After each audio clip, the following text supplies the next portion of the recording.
Think about the biggest, most beautiful story in football. That story is Brazil. They have won 5 World Cups, more than any other nation on the planet. Their yellow shirts, the skill of Pelé, the magic of Ronaldinho, the goals of Ronaldo and Romario, these are legends that every fan knows. But there is one strange, almost unbelievable hole in their incredible history. Brazil has never, not even once, won the World Cup when the tournament was played in Europe. They have won in Sweden? No.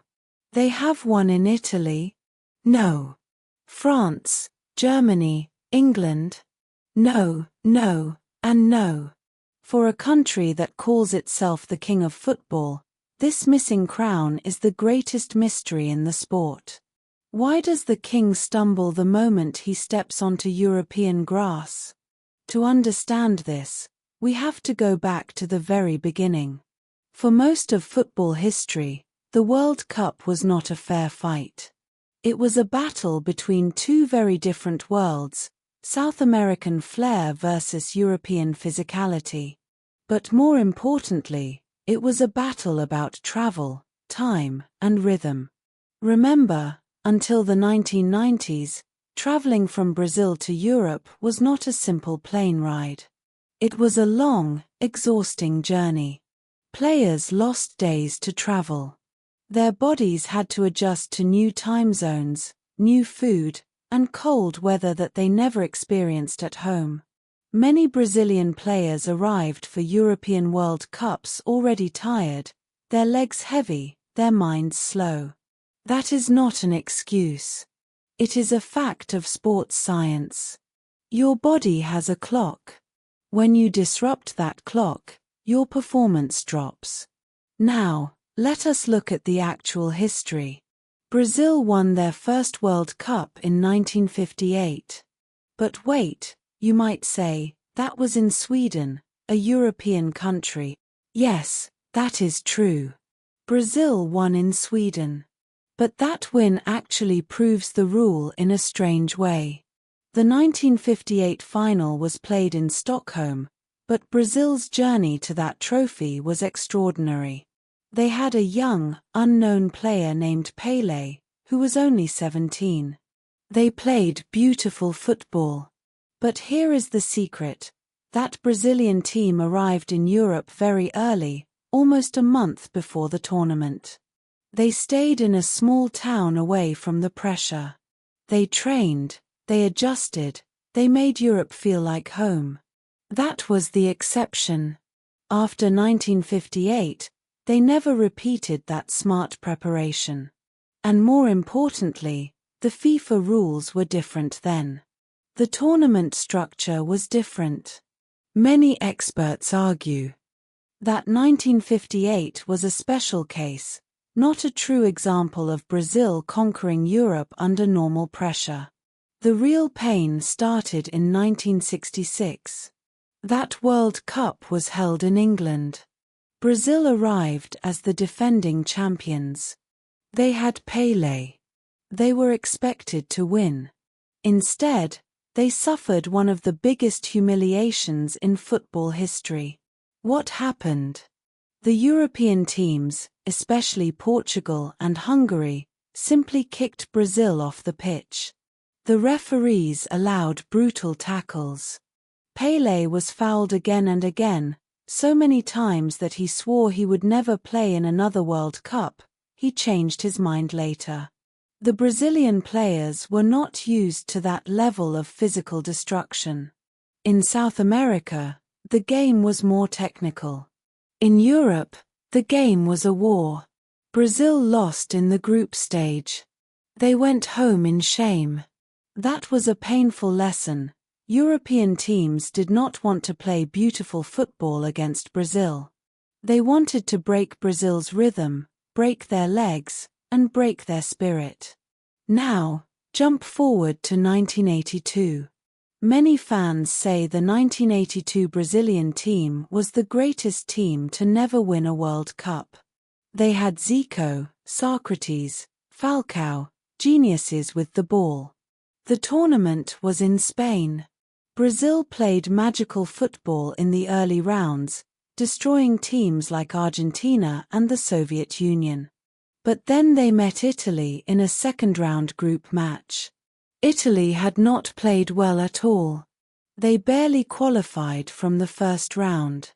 But Italy knew something that Brazil forgot. Winning is not about beauty. It is about survival. In that famous game, Italy scored 3 goals against Brazil's weak defense. Brazil tried to play their pretty passing game, but every time Italy attacked, they scored. Paolo Rossi, an Italian forward who had just returned from a ban, scored a hat-trick. Brazil lost 3-2. They went home. The lesson: European teams, especially Italy, know how to win ugly. Brazil did not. The next disaster came in 1998. The World Cup was in France. Brazil had the best player in the world, Ronaldo. They reached the final against the host nation, France. On the day of the final, something strange happened. Ronaldo had a mysterious seizure hours before the game. He almost did not play. He was listed on the team sheet, but he was not himself. He looked slow, confused, lost. France, led by Zinedine Zidane, destroyed Brazil 3-0. To this day, people wonder what really happened to Ronaldo. Was it pressure? Was it an illness? Was it something else? But the point is this: on the biggest stage in Europe, Brazil collapsed under the weight of expectation. They could not handle the moment. The European crowd, the European pressure, the European final, it was too much. What about 2006? That was in Germany. Brazil had a team of superstars: Ronaldinho, Kaká, Adriano, and Ronaldo again. They were called the Magic Quartet. Everyone expected them to win. But in the quarter-finals, they met France, the same team that had beaten them in 1998. And again, Brazil froze.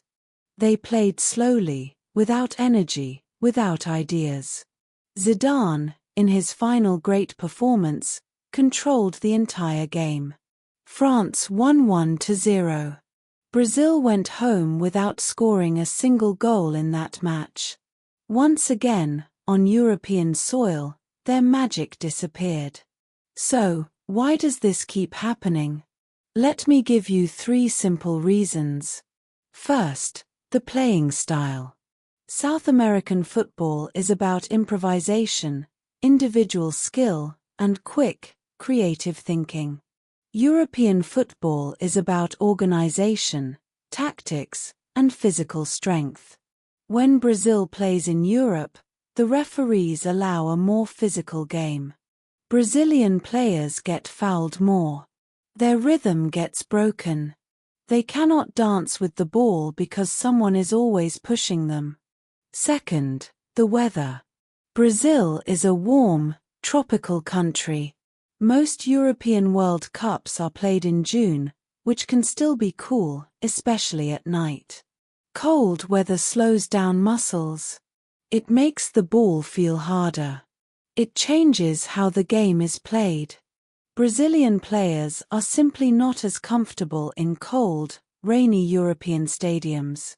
Third, and most importantly, the pressure.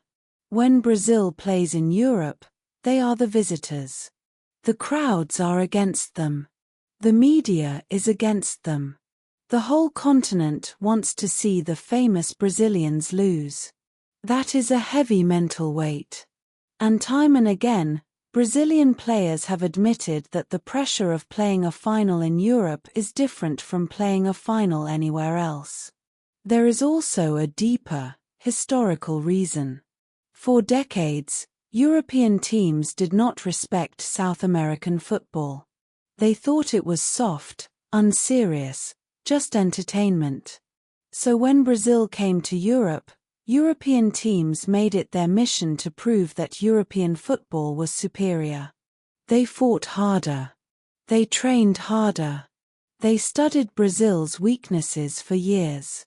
Brazil, on the other hand, often arrived with arrogance, thinking their talent alone would be enough. It never was. Now, let us look at Brazil's wins.